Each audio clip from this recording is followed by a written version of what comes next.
The day before I arrived to my next home for the next 1 month, there was a huge storm and a power outage, and that actually ended up being a pretty common occurrence here in Wayanad in Kerala, India.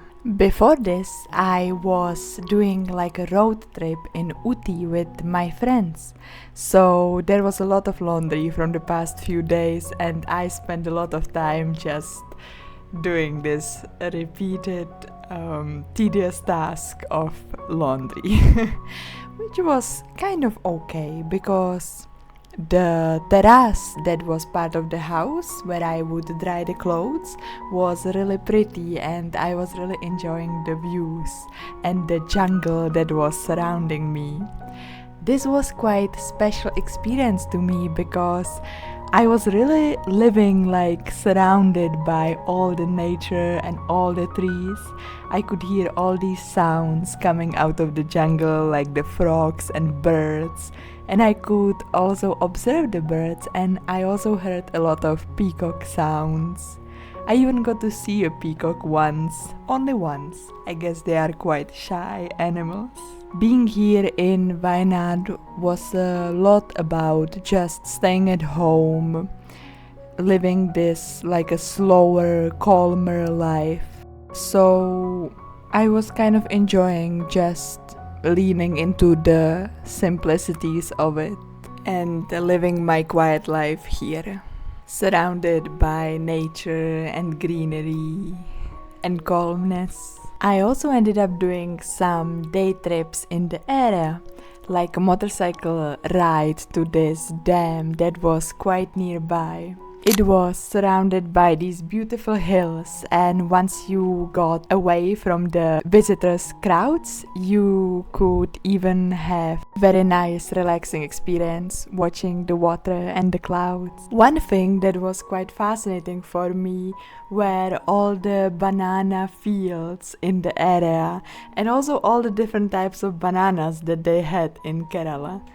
I would sometimes go on these sunset time walks around the house, and I was really enjoying the colors of the sky and the quietness in the area. Also all the different sounds and the different kind of atmosphere that the whole jungle had right before the night.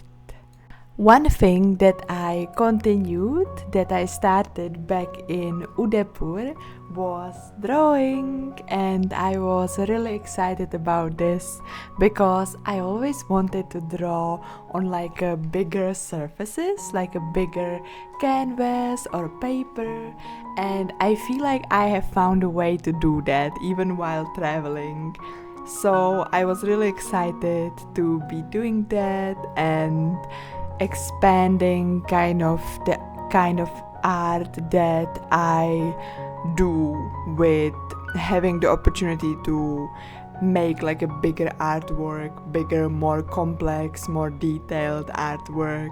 So I would actually spend many hours in this house in Kerala listening to my music and drawing. Another day trip that I got to do was going to this natural monument, this special rock called the Phantom Rock. It was nearby like a quarry, so even the quarry itself was really interesting. And then you also got these beautiful views from there of like all the hills. I think you could even see like the biggest mountain in the area. It was super nice, and I enjoyed walking around there, exploring. I was really taking in the views because for me, even this kind of like a jungle landscape is very special and very unusual. The kind of plants, the kind of trees that you have there, it's super nice for me to look at. Also, I arrived to the place at a time when it was almost closing, and that actually ended up being a huge advantage because it was super empty and super welcoming to just take your time. Unsurprisingly, considering we are in India, it was also super easy to get a cup of chai there, so I enjoyed that a lot. while looking at the views. Okay, thank you for watching and see you next time. And don't forget to subscribe.